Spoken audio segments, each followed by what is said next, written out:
Algebra 2, Section 11.2, arithmetic sequences. We have a definition here of what an arithmetic sequence is.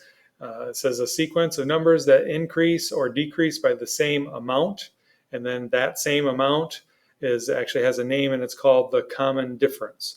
We were exposed to arithmetic sequences as part of the 11.1 lesson, and now we're just going to get really specific about how to write them and some other, just ways that they can ask us questions regarding arithmetic sequences. So let's actually start with an example. The question simply is the sequence arithmetic? And as you investigate that, 7 to 10, 10 to 13, 13 to 16, it says it's clear that these numbers are going up by the same number. So the answer here would be yes. And then the next logical question that they're not asking here, but just let me throw it in, would be to find that common difference. And if you have realized that these numbers are going up by 3, it's really easy because that number is 3. So the common difference here is 3. And they'll model that really specifically here, plus 3, plus 3, plus 3. When you have that, when it's common, meaning it's the same thing, you have a common difference, and that means that you have an arithmetic sequence. You might wonder, why do they call it a difference? Seems like it's a sum, they're adding 3. Well, it's a difference because you can always find the common difference if you would take the current term, a current term, let's say, and subtract the previous term. So it's a difference because 16 minus 13 is 3, whereas 13 minus 10, also 3, and 10 minus 7 is 3. And of course, we could then take this idea and predict the next number as well. And you'd know 19, 22, and on and on. All right, next one. The sequence of dots in the triangle shown below, is this an arithmetic sequence? And they'll count them up for you. This is 3 dots, this is 6 dots, this is 10 dots. Is 3, 6, 10, 15, is that arithmetic? And the answer is no, because the difference here is not common. 15 minus 10 is 5, 10 minus 6 is 4, 6 minus 3 is 3. It's still a sequence where we could predict the next numbers as they had you do in 11.1. It's just not just does not have a common difference, therefore it's not arithmetic. One more example that I made up, 45, 42, 39, 36. The answer here would be yes, it is arithmetic because it's going down, it's decreasing by the same number. 36 minus 39 is negative 3. 39 minus 42 is negative 3. 42 minus 45 is also negative 3. The common difference here would be negative 3. And that common difference is just about to be important because we're going to talk about the formulas, and that contains a D, which stands for difference. That's the common difference. Here's what I mean. There are 2 ways to model an arithmetic sequence, and you were exposed to both of them in the last lesson. And again, now we're just getting really specific with arithmetic sequence. The recursive formula is always at least 2 lines, and for Algebra 1 it will be exactly 2 lines. You have to say what the first term is, and then you're going to say what every other term is based on the previous term. Now when I say that, some students get confused by that. Is it for the second term? Is it for the third term? What's it for? It's for all of them, starting with the second term. So if we identify the first term, a sub 1 is equal to whatever it is, then a sub n is the second term as it's equal to the first term plus the common difference. And then it's the third term as it's equal to the second term plus the common difference. What I'm saying is if a sub n is a sub 4, that means we're talking about the 4th term in the sequence, then n is 4, which means n minus 1 here is 3. A sub 4 is equal to a sub 3 plus d. A sub 3 would be equal to a sub 2 plus d. And a sub 2 would be equal to a sub 1, right? 2 minus 1. If n is 2, then 2 minus 1 here is 1. This would be a sub 1 plus d. Well, we should have already been given what a sub 1 is. And this is how you calculate things recursively. Recall in the last lesson also I showed you on your calculator how you can train it to add a number, add a number, add a number by just pushing enter. Right? This is what you're doing when you're calculating recursively. You're finding one number, then the next number, then the next number. That's the definition behind recursive. Think recurring. I'm doing the same thing over and over again. That has its limitations because if I ask you in a sequence, to find the 529th term, you're going to have to find the 528th term. And to find that one, you're going to have to find the 527th term. And really you have to work it all the way back to the beginning. Therefore, there's a need for an explicit formula, which looks like this. A sub 1 is the first term. The parentheses contain the n. That n is the same n as this n here, n minus 1, and then d is still the common difference. Some teachers, and I've done this too, will put that d up here. If you're more accustomed to having that multiplier in front of the parentheses, that's fine. That's exactly the same thing. But the d in both of these is common difference.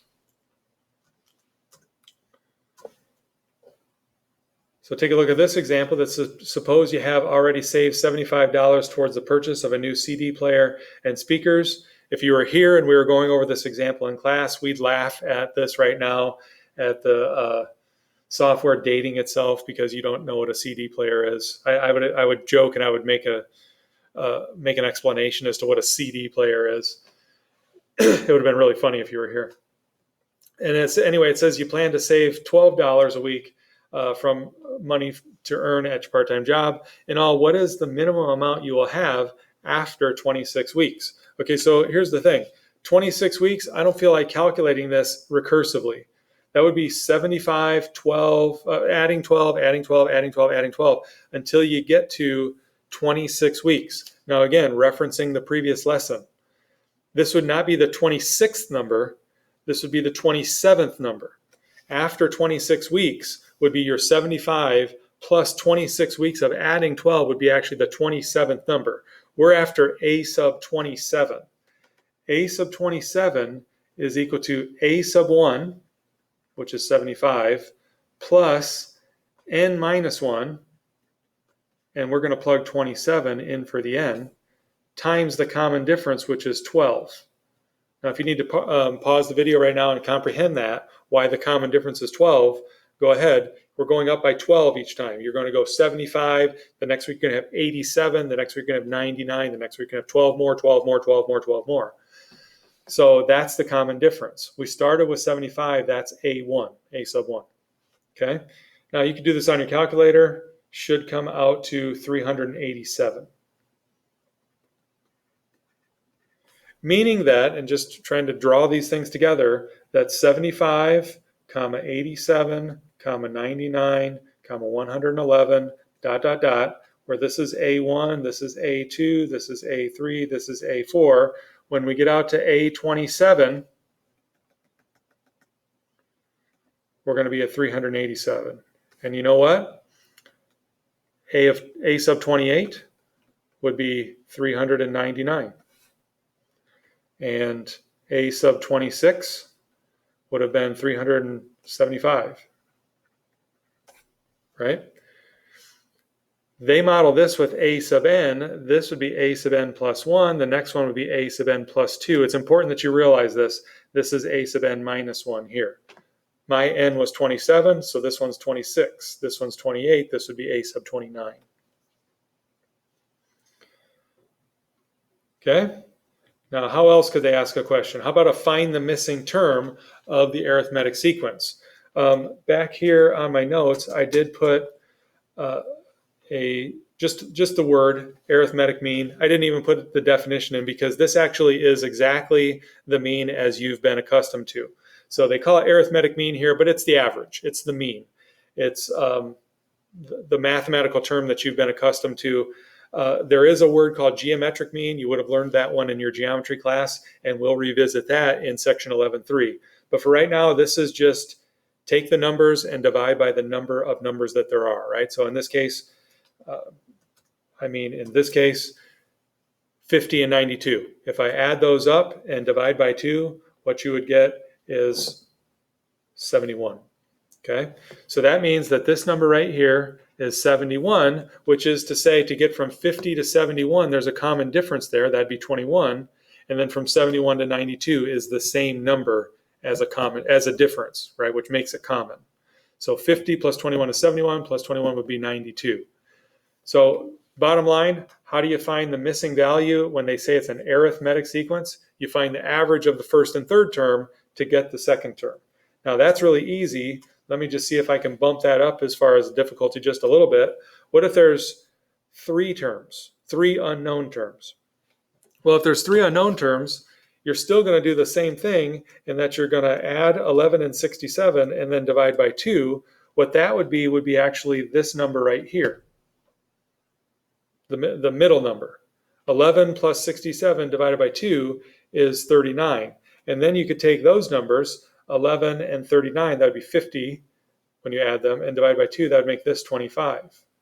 Whereas 39 and 67 would be 106. So divide that in half, that would be 53. Now let's just double check and make sure I did my math right. 67 minus 53 is 14. 53 minus 39 is 14. 39 minus 25 is 14. 25 minus 11 is 14. The common difference is 14.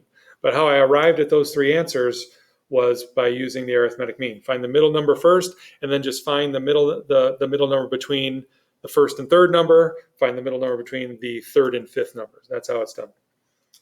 All right, thanks for tuning in.